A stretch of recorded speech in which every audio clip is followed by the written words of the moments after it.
L'exemplarité par le comportement.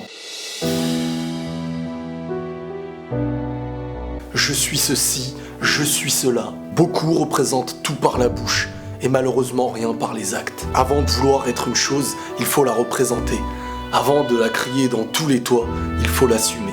Et quelle est la meilleure manière de faire ? C'est d'en avoir le comportement adéquat. Et au final, en ayant ce comportement, tu n'auras même plus besoin de le dire. Tes actes parleront avant ta bouche. Tu seras l'exemple d'une chose que tu n'auras pas à prouver par la parole. Et ça marche dans tous les domaines. Par exemple, un homme qui se dit être un bon mari n'aura pas à le dire s'il l'accomplit. Un religieux qui crie jour et nuit son appartenance, mais qui par les actes se voit la trahir, aura fait plus de mal à ce qu'il aime. Et le pire dans cette histoire, c'est même pas de mal agir, mais c'est de salir. Celui qui très souvent par la bouche te rappellera qui il est, sera très souvent celui qui n'arrive pas à le prouver par les actes. Car si tes actes étaient à la hauteur, tu n'aurais pas besoin de faire du bruit pour prouver quelque chose. Combien de promesses avaient l'air magnifiques ?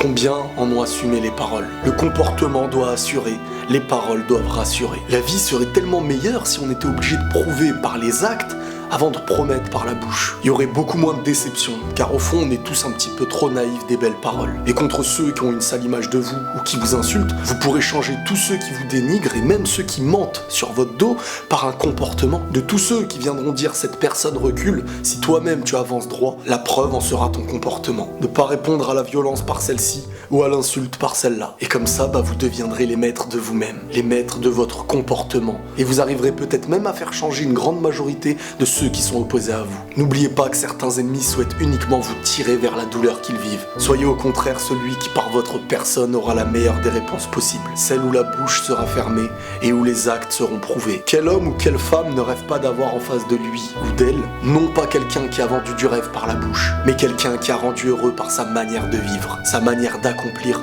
tout simplement sa manière d'être, un comportement d'exemplarité. Essayons de représenter par les actes ce qu'on rappelle tous les jours par la bouche. Moins de bruit pour plus de réalité. C'est toujours plus agréable d'être surpris par ce qui existe face à nous que d'entendre l'illusion des choses qu'on rêverait d'avoir sans jamais les obtenir. La parole peut être un bienfait quand la parole se met à parler des actes qui existent. Car à son inverse, on trahit et on détruit des cœurs. Prenez tous soin de vous et la paix sur vous.